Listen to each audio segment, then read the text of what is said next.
Bienvenue, oui, pour ce bon, on va d'abord le dire, comme chez nous, 77e FF, français, le 77e funeste Fred. Aujourd'hui, pour les séquences lecture, eh bien, je tenais à remercier les nouveaux abonnés. Oui, quelques nouveaux abonnés se sont joints à nous, dans le courant des dernières semaines écoulées.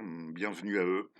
Aujourd'hui, pour les séquences lecture, vous entendrez exclusivement des textes, rien que des textes écrits par des femmes, par des auteurs contemporaines, auteurs avec la nouvelle orthographe, avec le E si vous voulez ou pas.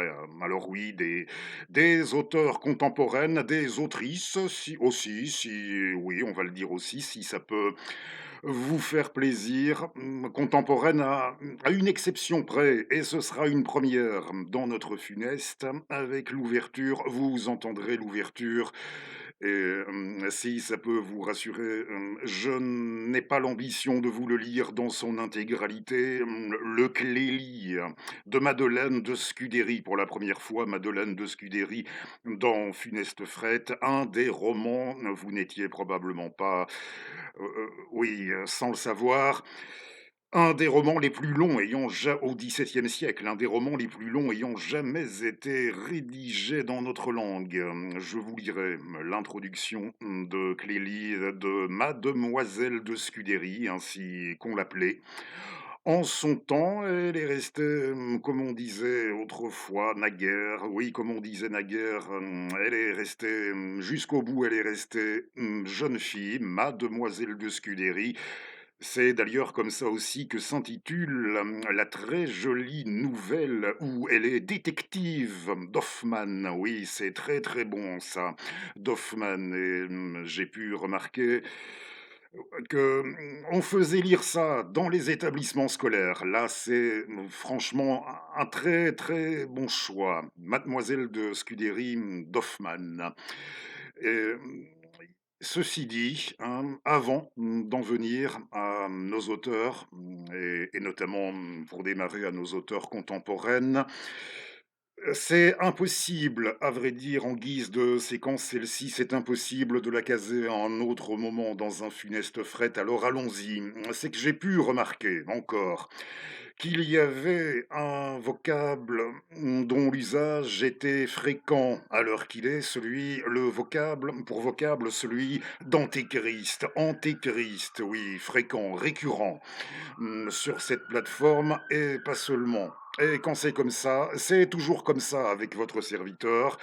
Lorsqu'on fait référence à un texte d'un auteur qui m'est assez familier, dont les ouvrages me sont assez familiers, qu'on vous recommande ce texte, et que ça se passe comme, oui, comme ça vient de se passer il y a très peu de temps sur une chaîne qui se donne pour ambition la réinformation, ce qui n'est pas une mauvaise chose en soi initialement, oui, la réinformation, un canal d'information alternatif, mais que des fois ça m'arrive de tirer le constat que je n'ai pas nécessairement affaire sur cette chaîne aux intervenants franchement pas les plus posés, les plus pour ne pas di oui, les plus posés pour ne pas dire, les plus, pas nécessairement les plus sages, moins encore, oui, pas nécessairement, moins encore les plus stoïques. Alors, je n'ai pas l'intention, ne croyez pas, de venir, pas aujourd'hui pour sûr, certainement pas, de, débattre avec vous du bien fondé ou pas de l'emploi de ce terme, d'antéchrist, mais lorsque j'entends recommander sur une chaîne comme celle-là, la lecture de ce texte, en l'occurrence le texte sur l'antéchrist de Vladimir Soloviev, je ne peux pas rester sans réagir. Je reste très méfiant de même, je reste, très méfiant pour ce qui est des textes, j'ai peut-être tort, des textes mis en ligne, des textes d'auteurs mis en ligne, je reste extrêmement méfiant pour ça et c'est la raison pour laquelle Je vais pour ma part vous renvoyer oui, quand c'est comme ça, il me faut, vous oui, si ça vous dit, hein, sans aucune obligation d'aller y voir. Quand je suis confronté à quelque chose, comme j'ai dit, eh bien, il me faut vous en parler, vous montrer le texte, tel que nous avons pu en disposer dans notre langue sur support imprimé, hein. Comme je suis méfiant par rapport au texte mis en ligne, l'assurance, de n'avoir ni modification, ni déformation. Bonne chasse à vous et bonne chasse, bonne chance si vous vous y mettez en chasse pour vous le procurer, le livre, le support imprimé qui va s'afficher à l'écran dans quelques instants.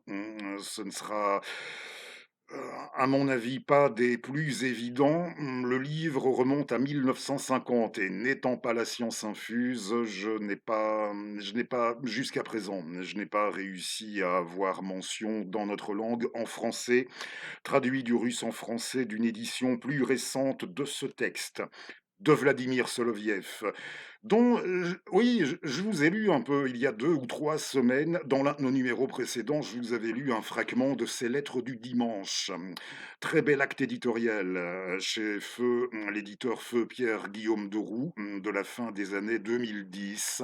Celui-là, je pense que vous pourrez l'obtenir, plus rapidement, oui, en le commandant par la filière classique, vous devriez l'obtenir, oui, ça devrait être plus évident. Je vous avais lu un fragment, de ces lettres du dimanche, réédité il y a peu chez Pierre-Guillaume de Roux et oui, souvenez-vous, hein, l'histoire de ce problème survenu, sur une ligne ferroviaire quelque part entre, Saint-Pétersbourg et Moscou et nous avions vu notre auteur, nous l'avions rappelé, l'un des personnages les plus impressionnants de la scène intellectuelle russe de son temps et dont nous avons évoqué, de même l'influence qu'il a pu avoir sur Kojève au moment l'an dernier de ce que j'avais salué comme l'ouvrage, pour votre serviteur et dans le cœur de votre serviteur, le plus important de l'année 2025, en édition dans notre langue pour l'année 2025 au moment de la publication à la NRF, là, de cet inédit. Ça s'appelait tout simplement Sofia. Cet inédit de Kojève. Nous avions parlé de l'influence de Soloviev, de Vladimir Soloviev sur Alexandre Kojève et nous y reviendrons dans un autre numéro de FF. Et nous avions pu, à l'issue de ces quelques lignes de lui que je vous avais lues, nous l'avions vu s'aventurant dans un bois, s'abandonnant à la nature et se laissant aller, pour sûr, à l'une de ses irrésistibles, à l'une de ses plus hautes pensées sur le cours du temps, sur l'âge qui vient et qui nous l'avions rappelé. De même, nous l'avions rappelé qui devait l'emporter assez vite, et sans avoir pu franchir le cap même des 47, 1853-1900. Vladimir Soloviev et ce texte qui vous a été recommandé sur YouTube, ce récit sur l'Antéchrist, plus exactement dans sa langue, il l'avait intitulé ce court récit sur l'Antéchrist, vous le trouverez dans cette édition chez Desclés de Brouwer de 1950, où il était joint à ces autres textes. Tout d'abord, Conscience de la Russie. Conscience de la Russie étant suivi de la vocation de la Russie, la Chine et l'Europe, et venait après le récit sur l'Antéchrist. Je n'ai pas réussi à obtenir le nom du traducteur. Ces textes ont-ils été traduits comme on nous dit qu'ils ont été choisis et présentés par monsieur Jean Gauvin? Je n'en sais rien. Chez Desclés de Brouwer en 1950. Alors dites-le moi. Ça fait au total une quarantaine de pages. Il va sans dire que c'est plutôt, oui, c'est corsé, pour ne pas dire costaud, hein. Serait-ce une bonne idée? de la part de votre serviteur d'envisager de le mettre en ligne. Dites-moi ce que vous en pensez. Il ne faut pas hésiter en partie comment.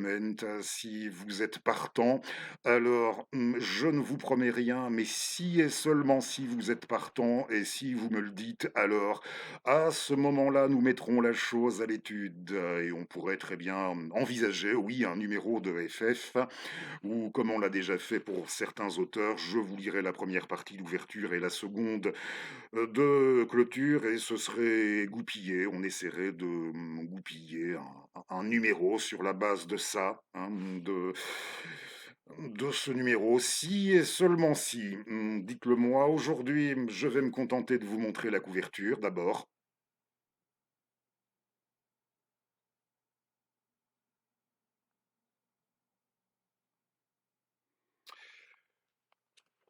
La couverture de cette édition est le récit sur l'Antéchrist. Je vous donne quelques éléments. Ça ne va pas révéler grand-chose, mais on nous dit que ce court récit sur l'Antéchrist est la partie essentielle de la dernière œuvre de Soloviev. Les trois entretiens. Oui, il nous quitte en 1900. Ce texte est de 1900. C'est un texte de la fin. Choisissant pour dernière œuvre, oui, choisissant pour mieux se faire entendre la forme du dialogue, Soloviev réfute les idées de Tolstoï sur la non-violence, oui, la non-résistance au mal par la violence, la non-résistance au mal par la violence de Léon Tolstoï. Mm.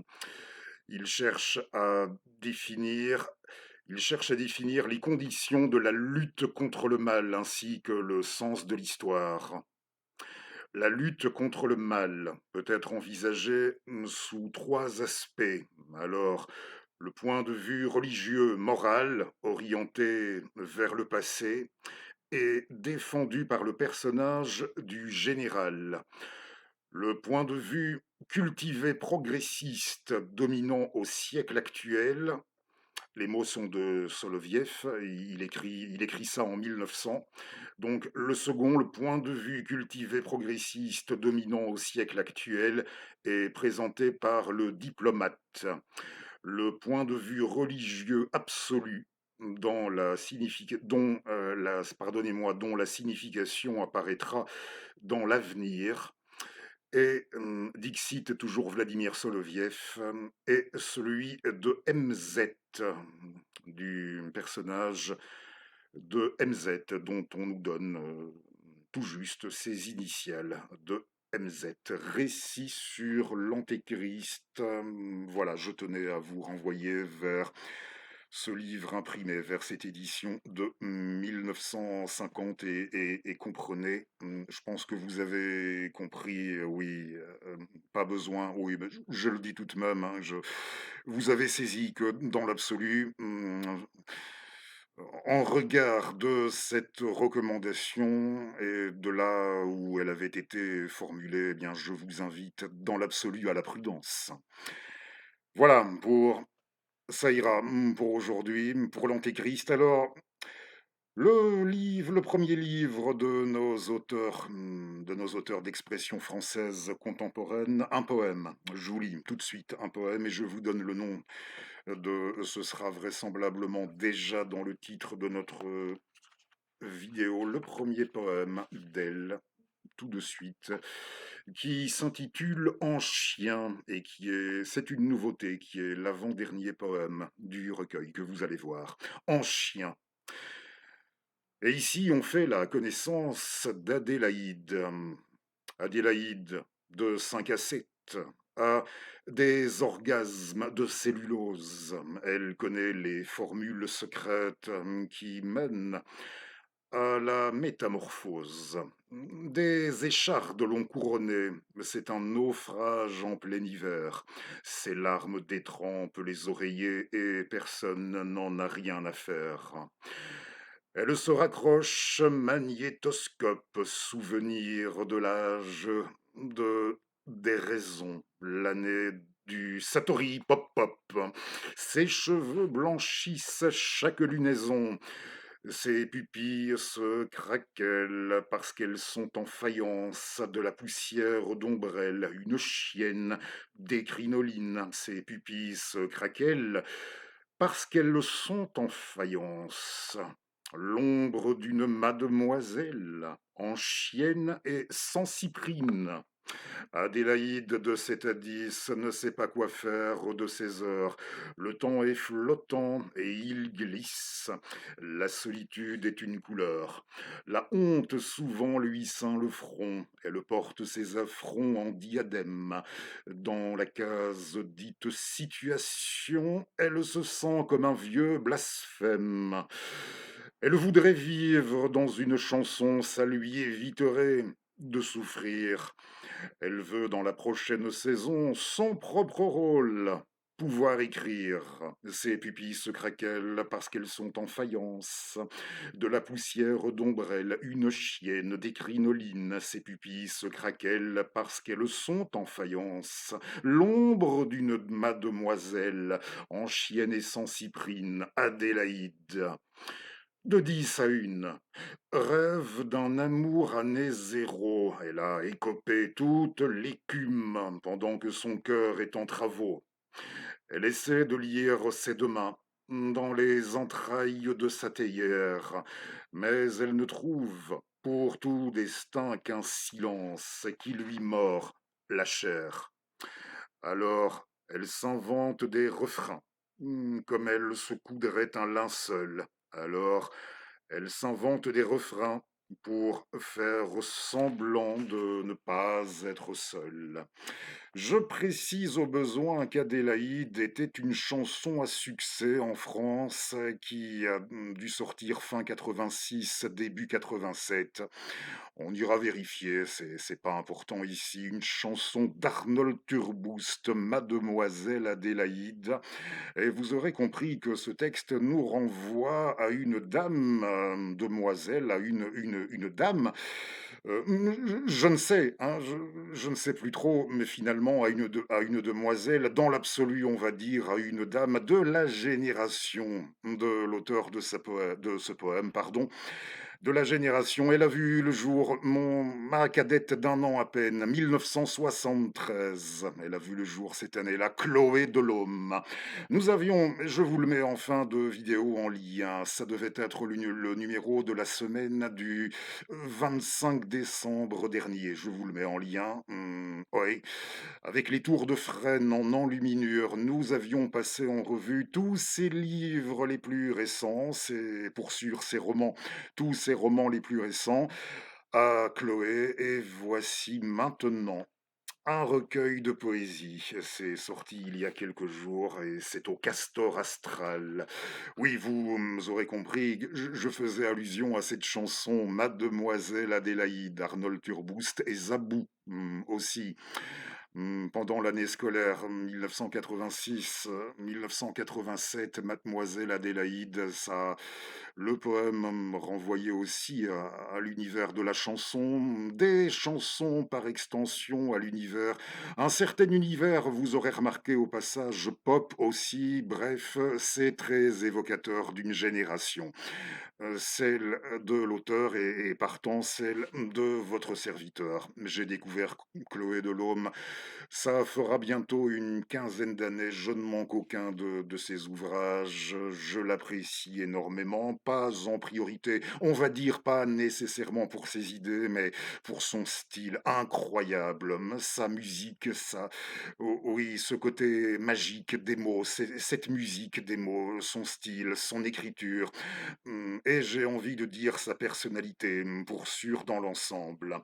Un poème renvoyant à cette génération des années 80, 90, dans l'une des parties, ça doit être la dernière partie du recueil auquel elle a donné le titre des fabuleuses, oui, pas court, ça s'appelle fatalement, forcément, ça va s'appeler les fabuleuses mésaventures d'une héroïne contemporaine. Alors, pour retrouver ici notre héroïne à nous, notre Chloé, Son livre s'appelle «Sans oublier qu'en plus c'est bien, je ne ferai aucun commentaire, sans oublier qu'en plus c'est bien la fin du monde».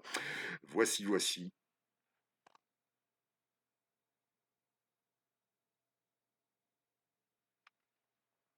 Ça n'a pas dû apparaître très bien. Vous avez c'est que le titre du livre, oui, c'est un peu particulier. Le titre du livre sous le nom de l'auteur en plus petits caractères, sans oublier qu'en plus c'est la fin du monde et vous avez un fragment, du bouquin en plus grand et là, je le lis.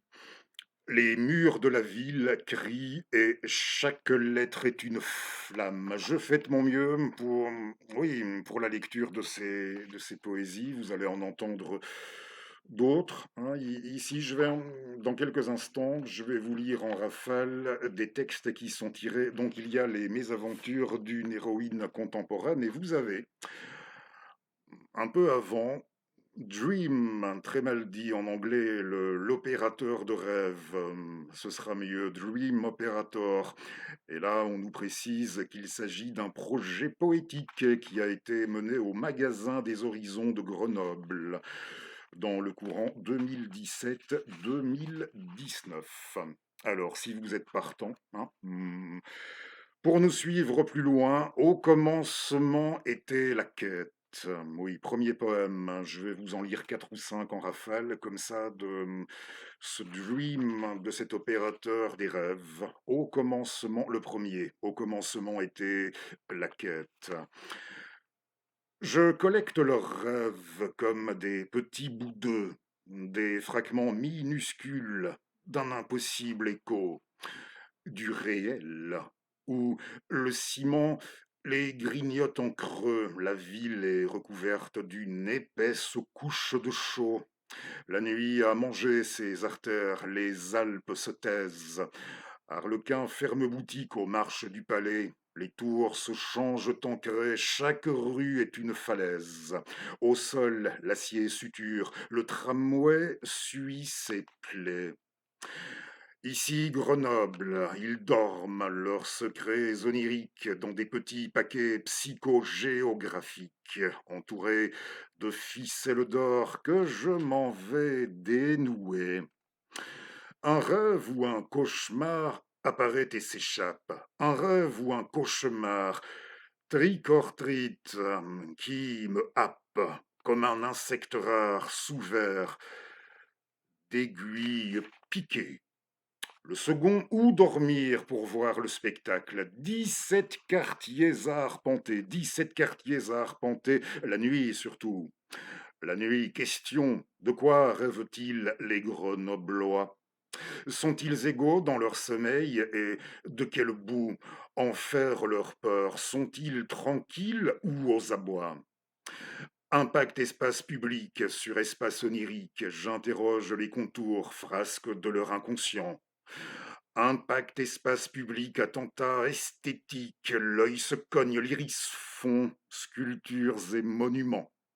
C'est un trou de mercure. Grenoble est un cratère. Âmes livrées en pâture, les murs en papier de verre, vicieuse architecture qui picote la cornée. Vicieuse architecture qui picote la cornée. Morphée réenchante-t-il les murs la nuit? Sont-ils couverts de papillons? Les statues sont fertiles et elles enfantent les songes qui me sont rapportés. Un projet artistique, en effet. C'est moi qui ajoute un poème suivant. Un projet artistique n'abolit pas le cauchemar. Un projet artistique n'abolit pas le cauchemar. Ils doivent remplir un formulaire, ça fait partie du protocole. On appelle ça dépôt de rêve. Dépôt de rêve. Rêve ou cauchemar, le choix, il coche, précise aussi l'adresse où il dormait. Je veux le lieu du rêve. Je veux voir s'il existe des cauchemars voisins. Je leur demande d'écrire sur une page, raconter. 400 ont joué le jeu en sachant mon dessin. Ce que je voudrais faire, c'est les cartographier. Cartographier les rêves de la population. Y a-t-il des zones à risque sur cet échantillon? Les nuits sont-elles plus rudes dans les logements sociaux? Des brouillons de désir, esquisses de refoulement s'irradient des quartiers. Ville à fleur d'inconscient. Lire ce que raconte leur tête quand elle est au repos. Aberia, le poème suivant, son prénom était Apolline. À Beria, il y a une sorcière noctambule qui, quand elle ferme les yeux, aperçoit les deux mains.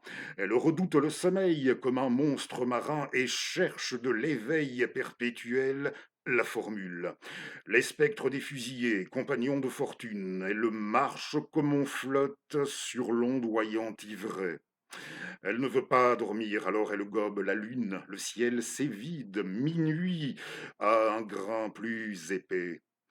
Elle s'inquiète d'un songe où sa grand-mère sourit, du sourire des adieux. L'angoisse la crucifie. Les stigmates des pythis ont le front silencieux. Contre son épiderme, déjà l'aube se frotte. Elle retourne à son lit, bientôt une voix grelotte. Mamie vient de mourir. Elle trouve le temps brumeux. Et enfin, pour cette série, dormir, c'est mourir un peu. Entre la veille et le sommeil, la sensation de chute partout, pour tous, le basculement. 70% de la population ressent en s'endormant l'effondrement. Une hallucination hypnagogique, c'est l'expression. Les muscles se détendent, mais le cerveau n'est pas au repos. Il semblerait qu'il interprète chacun des sensoriels signaux. Comme la perte de l'équilibre, terrier lapin, tunnel d'Alice, tombeau, glycine, gouffre incertain. Ici, pas de mer allée et aucun soleil. Éternité vortex, plongeon, oreille interne, de mourir pour de bon, œillade de porcelaine, la sensation entre la veille et le sommeil. La sensation entre la veille et le sommeil. Oui, nous avons parlé hein, de cette façon de renvoyer un peu aux rêves d'une génération, hein, entre autres aux rêves d'une génération, ben oui, hein, et peut-être par le détour, à peine par le détour du langage, le détour des mots poétiques, essayer de décrypter, et il me semble non sans succès, ben, de se tourner de même, de décrypter les cauchemars, nos cauchemars contemporains dans notre techno-quotidien, dans notre quotidien technologique tel que nous le subissons, tel que nous le vivons, bien ou mal, tant bien que mal. Je renvoie ici, c'est comme vous le sentez, hein, comme vous le ressentez de votre côté, en tout cas pour sûr, oui. L'exercice, ça fonctionne plutôt bien pour ce qui est ces cauchemars du techno quotidien contemporain, ci et là, et en plus d'un endroit là-dedans pour ce qui est de les décrypter. Je vais vous montrer, on revient à ces poésies avant la fin de notre numéro. Je vais vous montrer ma toute dernière acquisition. Nouveauté de même, oui, toute dernière acquisition. Et c'est chez une jeune maison d'édition dont je salue là aussi les initiatives le plus souvent, qui le plus souvent s'apparentent à ce que votre serviteur, je vous ai déjà expliqué. J'y reviendrai. Au besoin, je réexpliquerai ce que votre serviteur voit le plus souvent chez eux comme des actes éditoriaux. Et ici, c'est une nouveauté, un nouveau livre qui vient d'être publié dans sa langue originale.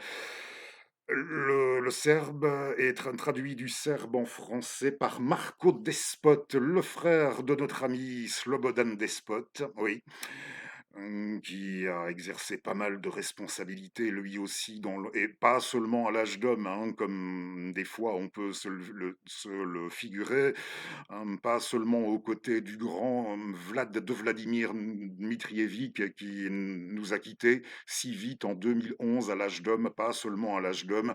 Slobodan Despot, que je suis tous les vendredis pour ses prestations sur YouTube, pour ses présentations hebdomadaires chaque vendredi à 18 h de l'Antipresse. Ici, c'est son frère.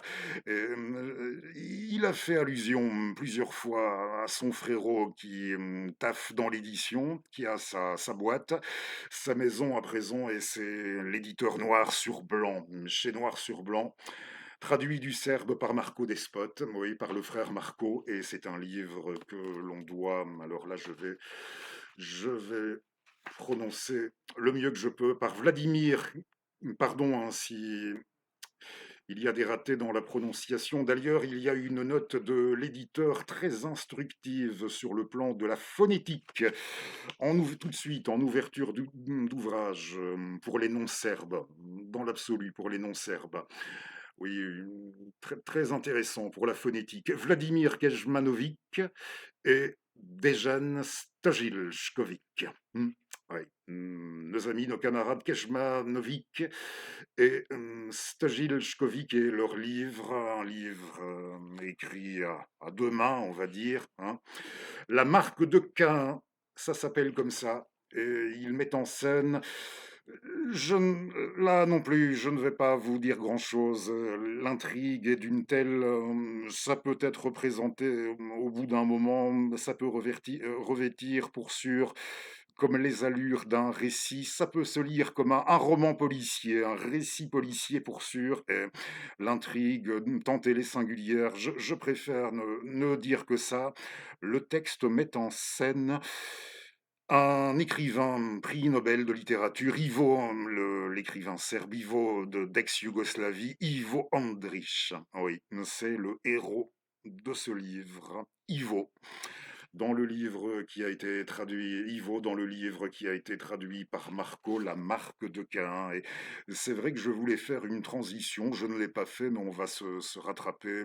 J'entendais Rougeron ces derniers jours. Oui, je ne passe pas mes jours et mes nuits sur YouTube, mais il y a des intervenants comme ça que j'aime suivre pour des raisons assez diverses, parce que je peux des fois et plus que des fois me retrouver, pour ce qui est de l'aspect des lectures.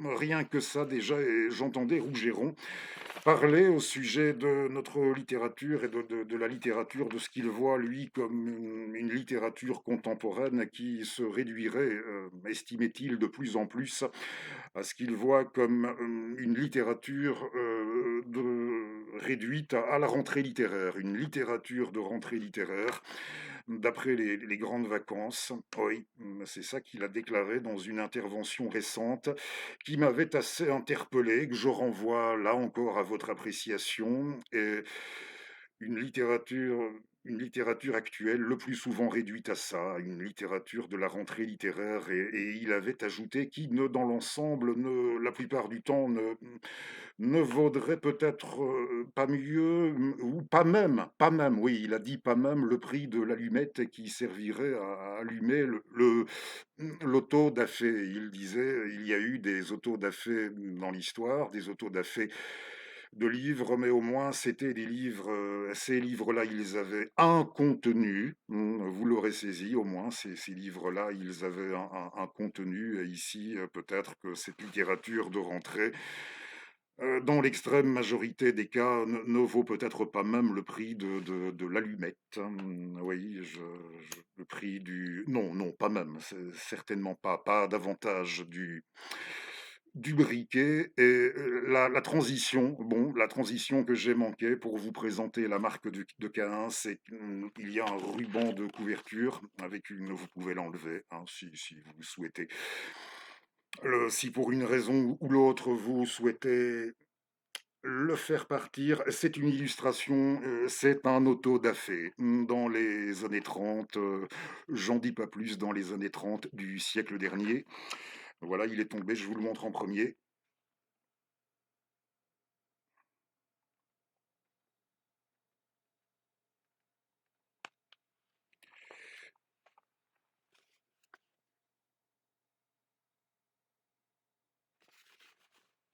La marque de Caïn, traduit du serbe. Je n'ai pas encore terminé, je vous ferai mon rapport et à chaque fois que je dis ça, même si des fois je procède avec une lenteur d'escargot, lenteur de saurien, lenteur d'escargot, mais je tiens toujours ma promesse, quand c'est comme ça et je la tiendrai. Lisez, hein, si vous avez envie d'attaquer un bon roman, si vous n'arrivez pas à vous décider vers quoi vous tournez, eh bien la prochaine fois que vous vous rendez chez votre libraire, moi je l'ai trouvé tout de suite, hein, il a l'air bien distribué en plus, ou qui sait déjà bien demandé, alors dans l'absolu, tant mieux. Si vous ne savez pas vers quoi vous tournez, demandez La marque de Caïn, l'histoire d'Ivo traduite par le camarade Marco. Alors, retour à un texte, oui, je parlais de textes écrits par des femmes. Chloé, de la génération de votre serviteur, et la dame qui arrive de la génération d'après. Elle doit avoir 45, 46. Dans ces eaux-là, elle s'était fait connaître. Un jour, on passera en revue, comme on l'a fait pour tous les derniers livres de Chloé, on passera en revue tous ses livres depuis qu'elle s'est fait connaître, mmh, vers 2008-2009 avec son tout premier Confidence, ses confidences ou confessions, je ne sais plus, je le mettrai en dessous, en partie description, là où vous avez toutes les références pour tous les bouquins dont il a été question. Ces confidences, ces confessions faites à Allah, oui, à son Dieu, par la jeune femme de milieu très, très modeste, très précaire, dont nous faisions la connaissance au début de son tout premier ouvrage là-bas au Maghreb. Nous parlons de Safia Azedine. C'est que j'avais envie de remettre en ligne cet échantillon admirable si vous cherchez un texte assez parlant en matière de ce qu'on appelle le mépris de classe. J'y ai fait allusion il n'y a pas longtemps à ça. Oui, j'avais entendu une intervention où j'avais été presque sur le point d'en déduire que ça frôlait. On aurait pu parler au bout d'un moment comme de mépris de classe. Et je vous relis l'histoire de Candice. Oui, si vous vous souvenez, l'histoire de Candice qui va devenir célèbre, un texte de Safia Azedine et qui est tiré de son livre qui devait être le cinquième, intitulé Combien veux-tu m'épouser? Un roman, 2015. Safia Azedine, Combien veux-tu m'épouser?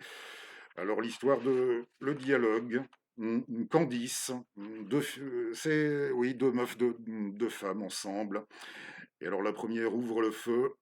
Candice, maintenant que tu vas devenir célèbre, il y a quelques règles que tu ne peux pas ignorer. Par exemple, il faut que tu connaisses la musique du Festival de Cannes. C'est le carnaval des animaux de Saint-Saëns, de Camille Saint-Saëns. Et ce n'est pas une femme, c'est un homme. Il faut aussi que tu puisses placer superfétatoire dans une phrase sans que ça paraisse artificiel. Il te faut impérativement un ou deux adjectifs de secours. Des adjectifs de secours audacieux, bienveillants et homériques. Bienveillants et homériques sont des alliés précieux. Dire chef-d'œuvresque plutôt que chef-d'œuvre et travailler ton rire pour te sauver d'une question que tu ne comprendrais pas.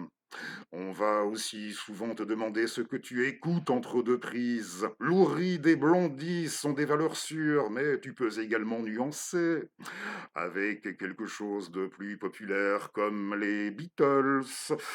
Pour les livres, ne tombe pas dans le piège en ne citant que des auteurs pointus comme Gombrowicz ou Gogol. Par contre, pour les films, tu ne peux pas faire d'erreur. Bresson, Bergman et Dreyer doivent être à ton chevet. Tatiana, oui, l'autre c'est Tatiana. Tatiana, serais-tu jalouse de ce qui m'arrive? Jalouse? Jalouse, mais tu es folle, je disais ça, pour rigoler un peu. Au Carnaval des animaux de Saint-Saëns, je préfère sa troisième symphonie. Je n'utilise jamais superfétatoire car je dis superflu. J'ai autant d'adjectifs de secours que tu as de sac à main. Et généralement, je me contente de regarder ou d'écouter un chef-d'œuvre. J'aime Oscar Wilde, Montaigne, Mayakovsky et Julien Grec, Chopin, Gainsbourg et Barbara Streisand, Egon Schiele et Rembrandt, Fellini, Ozu et Hitchcock. Et dans Ordé, j'aime quand Johannes dit à Inger qu'elle doit pourrir parce que les temps sont pourris. Penses-tu que je sois prête à devenir célèbre? Voilà l'histoire de Candice et Tatiana. C'est fait Safia Azedine, oui, un bouquin qui a un peu plus de 10 ans maintenant déjà. Alors, alors notre Safia, ben, on retombe encore sur une intervention récente que j'ai pu voir sur cette plateforme. Elle a généré un de ces malaises sur le plateau d'une chaîne d'information bien connue, là, vraiment bien connue, très connue, où elle était invitée. Et il faut croire, une de ses réponses n'était manifestement pas celle qu'on attendait au moment où elle l'a proférée, oui, au moment où elle l'a dit, à l'endroit où elle l'a dit. Sacré malaise sur le plateau. Et ça m'a rappelé que pour les plus jeunes d'entre vous, si vous n'avez pas connu le soir même, c'est qu'il faut se dire que, à propos d'informations, le soir même du mardi 11 septembre 2001, l'extrême, pour ainsi dire tous, on dira, on se contentera de dire l'extrême majorité des médias mainstream inclus, diffuser tout de go un certain nombre d'informations à titre historique. Aujourd'hui, ces mêmes informations qu'on rapportait tout de go le soir même des attentats à Eleven, ces mêmes informations aujourd'hui, en pas mal d'endroits, c'est du rail, ou oui, dur, ou c'est perçu comme du complotisme, entre guillemets, ou alors ce sera complètement inaudible. Ça générera, le cas échéant aussi, sur un plateau, un profond malaise, comme Safia avait pu le générer. L'auteur de l'histoire de Blandis et Tatiana, il en avait généré un de sacré malaise. Oui, je l'ai pêché sur Twitter. Et on le trouve aussi sur cette plateforme. C'est sur une chaîne d'information très connue et on ne peut pas dire pourtant qu'elle aura, pour certaines sensibilités contemporaines, poussé le bouchon très loin sur le coup. Safia, non, ça restait même, je crois, plutôt sage dans l'ensemble et sa réaction aussi encore à elle après coup. Bon, vous irez voir, au besoin. Et pour la transition, ici, ça va fonctionner, la transition que j'ai prévue. Dans son quatrième livre, qui n'a pas été le plus apprécié, Héros anonyme, oui, elle avait appelé ça Héros anonyme, ce livre avait été assez critiqué, assez boudé à sa sortie. Elle avait publié coup sur coup des livres qui avaient d'ailleurs fait l'objet d'adaptations cinématographiques. C'était Mon père et femme de ménage et La Mecfuquette. Il y a eu des films, je crois. Oui, c'était plutôt des comédies de mœurs, avec des versants assez satiriques. Ça avait plutôt bien plu, mais celui-ci, Héros anonyme, pas vraiment, dont elle avait déclaré elle-même que, pourtant, oui, elle l'avait déclaré elle-même en interview au sujet de son personnage, comment il fallait le voir. Eh bien, c'était un parfait, disait-elle, elle-même un parfait fils de pute, pardonnez-moi, on faisait la connaissance d'un troll, qui se faisait passer à la fois, sur la toile, tantôt pour un fanatique musulman, tantôt pour faire court, tantôt pour un fanatique musulman, tantôt pour un fanatique chrétien, parti en croisade et ce genre de choses, des oui, qui une espèce d'agent double, de ce genre de fils de pute agent double, et on verra d'ailleurs, nous, c'est qu'il avait, on nous rapportera qu'il avait aussi un sacré cas de conscience par rapport à une déclaration à un micro-trottoir qu'il avait faite après Eleven, après le 11 septembre. Un peu tout le livre était basé là-dessus. Raison peut-être. Oui, ce qui avait dû mettre mal à l'aise, je ne sais pas, la réception qu'on en aura maintenant, s'il est plus facile à aborder ou pas, ce héros anonyme, et nous qui, oui, il avait un sacré cas de conscience. Ça le torturait, un parfait abruti, pour dire vraiment un parfait abruti, qui, sachant manœuvrer, ceci dit, pas totalement idiot, mais nous qui avons changé les heures il n'y a pas longtemps, vous verrez le type de rapport que lui, au bout du compte, je n'en dis pas plus, il entretenait avec ces changements d'heures, les heures d'été, les heures d'été, les heures d'hiver. Oui, ça n'a jamais fait l'unanimité, hein. Je retombais sur une jolie déclaration d'un acteur célèbre, Paul Prébois. Oui, il y a une vidéo géniale, demandez Paul Prébois, ce qu'il disait sur YouTube. Très facile à trouver. Paul Prébois sur la question, ce qu'il pensait des passages à l'heure d'hiver, ou comme ici, comme ce que nous venons de faire, le passage à l'heure d'été. Et il y avait une citation de Céline, voilà pour la transition. Hein, là, on pouvait tout de même parler d'un petit côté pinçant, provocateur chez Safia tout de même, une citation qui était tirée de Bagatelle pour un massacre de Ferdinand, jolie, donc citation choisie par Safia en ouverture de son livre Héros anonyme, un livre de 2000, ce sera indiqué en dessous, hein. Oui, c'était 10 ans après 2011. Les peuples toujours idolâtrent, c'est connu, je crois. Les peuples toujours idolâtrent la merde, que ce soit en musique, en peinture, en phrases, à la guerre ou sur les tréteaux. L'imposture est la déesse des foules. Si j'étais né dictateur, à Dieu ne plaise, il se passerait de drôles de choses. J'ai essayé de le dire à la Ferdinand, mais je ne suis pas et loin sans faux, je ne serai jamais Ferdinand, oui, une citation extraite de Bagatelle. Et là, c'est suite de la séquence de la semaine dernière, séquence sur des parutions à venir. Et on retourne encore un peu à la NRF. Céline, eh bien oui, Louis-Ferdinand Céline, pour fin avril. Et d'ailleurs, en enluminure de ce numéro, je le dis, c'est fait. Une allégorie d'avril, oui, une allégorie du mois d'avril par un artiste du Quattrocento, maître de Cosa, Francesco de Cosa, son allégorie du mois d'avril. Il a fait des allégories pour les différents mois de l'année.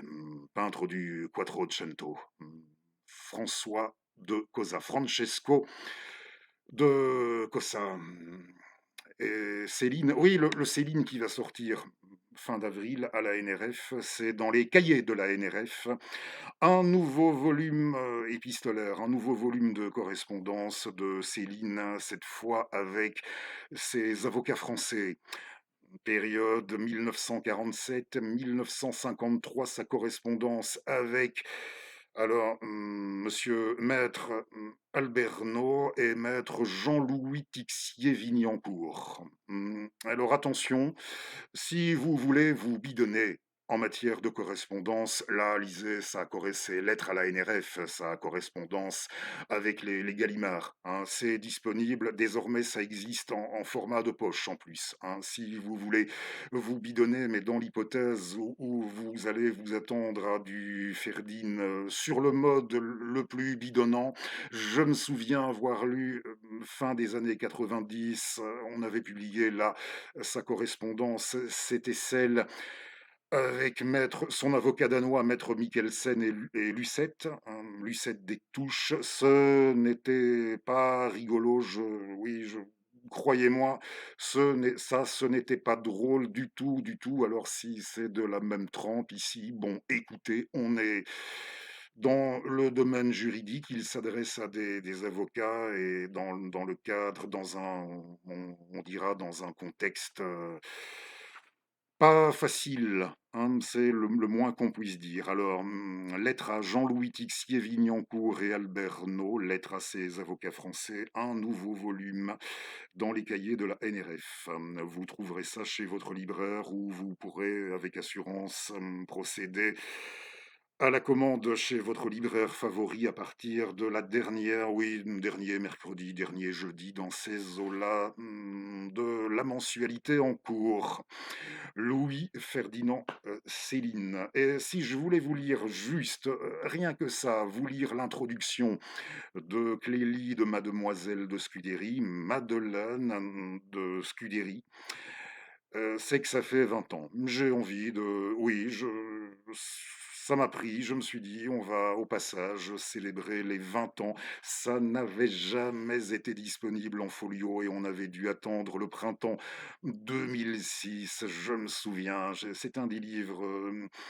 j'ai toujours été étrangement attiré, et j'en reparlerai aujourd'hui, on n'a pas le temps, mais j'ai toujours été attiré sur un mode assez singulier. Et là encore, je crois, j'espère, rien de bien vilain, attiré dans l'ensemble par Madeleine de Scudéry. Il faudra qu'on en reparle.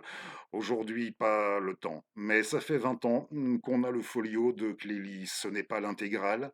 On nous explique dans le texte de présentation que tout ce qui touche, on vient de parler de correspondance, et bien tout ce qui touche aussi bien à l'art épistolaire qu'à la poétique en général, hein, qui s'attarde davantage sur ces aspects art épistolaire, art poétique, tout ça, eh bien, vous pouvez vous tourner vers les éditions intégrales, mais qui sont très coûteuses, hein, aussi bien celles de 2002-2005 chez Honoré Champion que celle plus récente de 2022 à l'escalier. 5 tomes chez Honoré Champion, 10 tomes à l'escalier.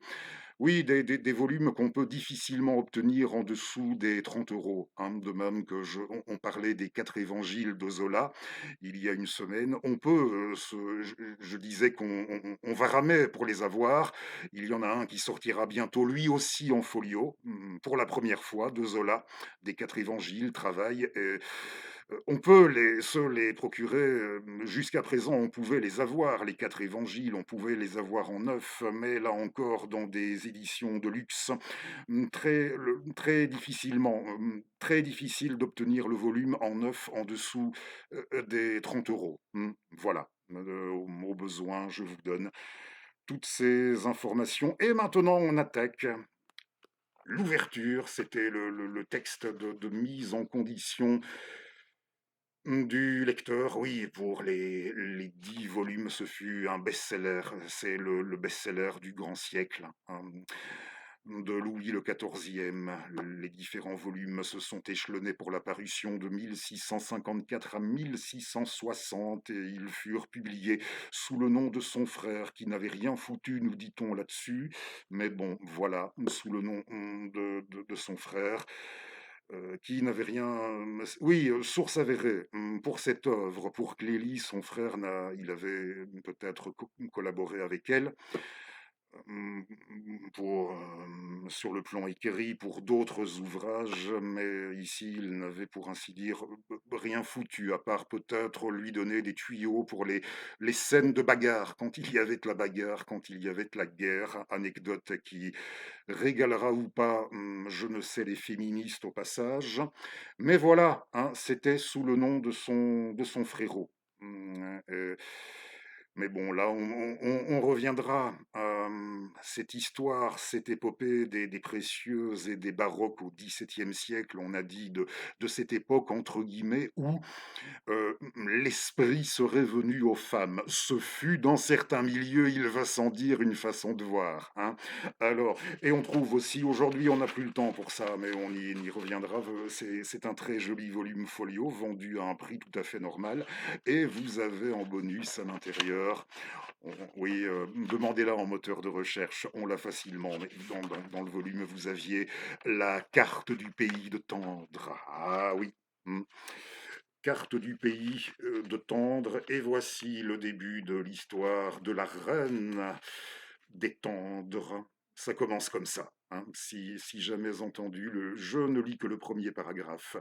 Il ne fut jamais Il ne fut jamais un plus beau jour que celui qui devait précéder les noces de l'illustre Aronce et de l'admirable Clélie. Et depuis que le soleil avait commencé de couronner le printemps de roses et de lys, il n'avait jamais éclairé la fertile campagne de la délicieuse Capoue avec des rayons plus purs, ni répandu plus d'or et de lumière dans les ondes du fameux Vulturne qui arrose si agréablement un des plus beaux pays du monde. Le ciel était serein, le fleuve était tranquille, tous les vents étaient renfermés dans ces demeures souterraines, d'où ils savent seuls les routes et les détours. Et les zéphyrs même n'avaient pas alors plus de force qu'il en fallait pour agiter agréablement les beaux cheveux de la belle Clélie qui, se voyant à la veille de rendre heureux le plus parfait amant qui fut jamais, avait dans le cœur et dans les yeux la même tranquillité qui paraissait être alors en toute la nature.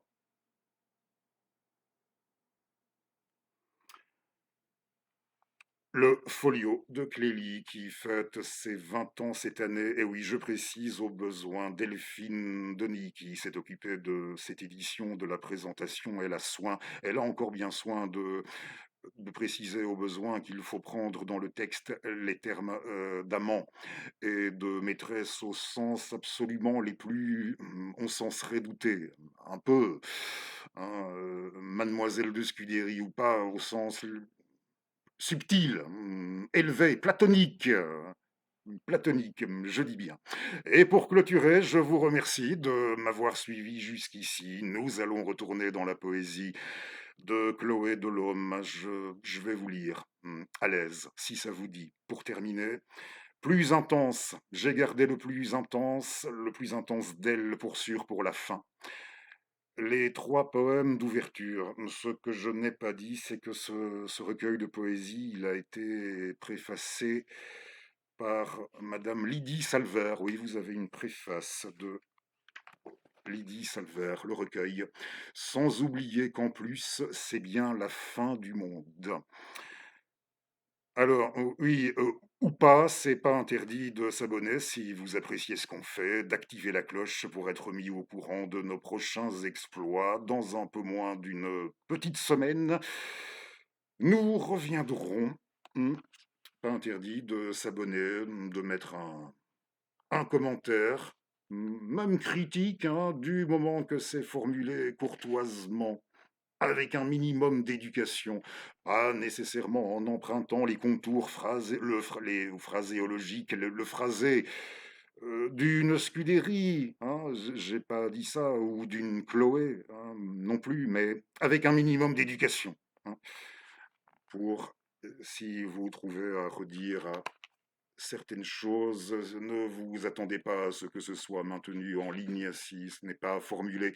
Ce n'est pas la première fois que je le dis, je le rappelle au besoin avec un minimum d'éducation du reste. Je sais que je suis suivi avec régularité par, oui, des personnes, oui, par des gens, oui, qui fidèles, hein, fidèles, et dans l'ensemble, je dois dire, assez épatant. Donc, c'est pas du frotte-manche, hein, ça fait un petit moment tout de même, hein, et d'une certaine manière, on commence à se connaître. Alors, Chloé Delhomme, un peu comme un exergue qui aurait mal tourné.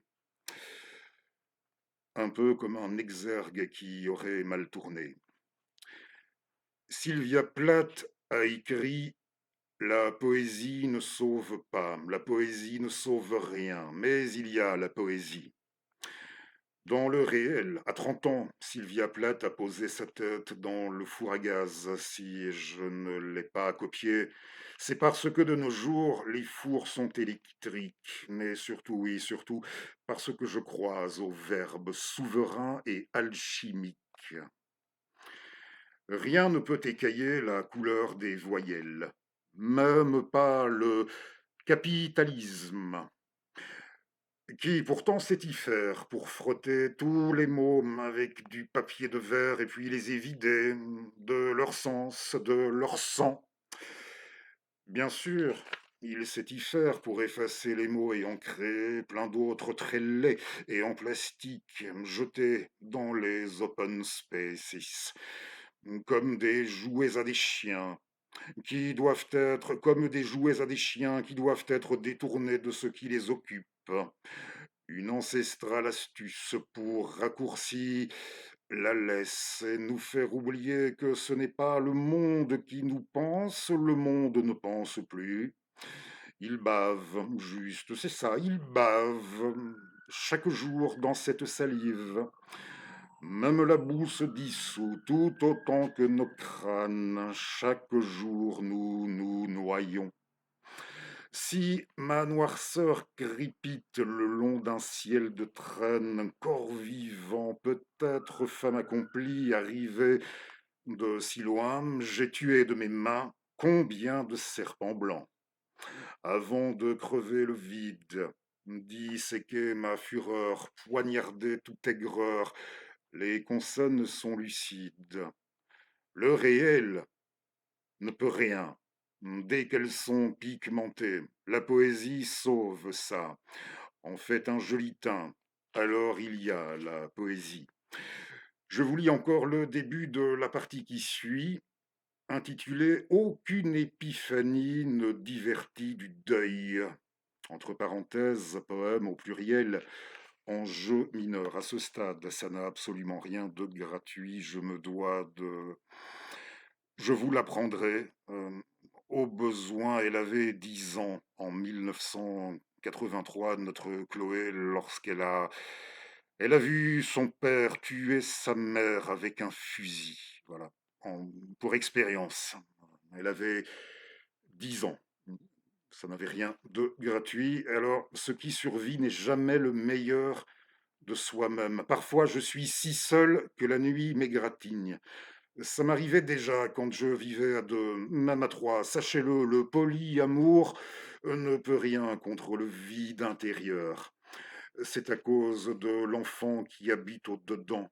Elle a 9 ans et demi, elle les aura toujours. Je suis les pierres du puits qui s'élèvent tout autour. L'érosion et la mousse promettent le éboulement, je le sais, et le sens. Lentement, et je me décèle. Bientôt, il ne restera qu'elle après l'effondrement. C'est le vent de l'eau croupie, les cheveux jusqu'aux reins. Les cheveux jusqu'aux reins lui masquant le visage. La kératine mêlée à du jus de grenouille. Mes proches seront assis dans le crématorium à subir ma playlist. Ma dernière volonté est un karaoké, mais juste avant l'instant qui livre le corps aux flammes, elle ouvrira le cercueil. L'enfant de mon dedans rempli, injection artérielle de 7 litres de formol. L'enfant, la petite fille de ma dépouille s'arrachera, laissant des traces humides sur le joli parquet, sur les épais tapis, et en dépit des pieuses et des balles en argent, le trauma me survivra en fantôme japonais. Enfant, enfant au pluriel, dernier poème, enfant de plus personne. Nous sommes les amputés, nous nous reconnaissons, chrysanthèmes boutonnières, quelle que soit la saison. Nous sommes les mutilés. Nous nous appelons Légion, chrysalides évidés en effet papillons dans les forêts d'acier, de verre et de pixels, autant que dans les ruines où fossilisent les dieux. Nos ongles sont noircis d'avoir gratté la terre. Nos iris s'assombrissent au contact du sel. Si acides sont nos larmes, elles font fondre nos yeux. Dans le crâne, la mémoire est un jardin d'hiver où flétrissent les synapses et les plantes carnivores. Chloé Delhomme dans Sans oublier qu'en plus c'est bien la fin du monde. Merci à vous et à bientôt.